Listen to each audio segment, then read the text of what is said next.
construção de uma marca se faz com sabedoria e com amor.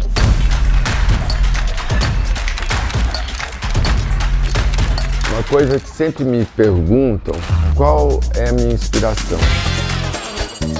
O Ricardo, ele pensa à frente. Ele tinha um olhar sempre muito preciso.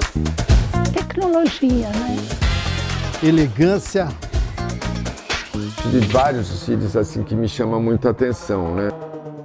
Acho que o desfile do Ricardo é sempre uma festa. Verde, vermelho, amarelo. Sempre ele inventava alguma aventura. Quando você tem esse conhecimento, aí você pode brincar, né? Os homens estão outra vez com as calças justas. Deixaram o homem ainda muito mais sensual, muito mais bonito.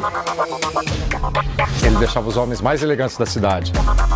Todo mundo conhece um pouco do meu pai, ele é super perfeccionista. Meio centímetro aqui, meio ali, são detalhes mínimos que para mim faz diferença. Trabalhar com meu pai é algo bem único.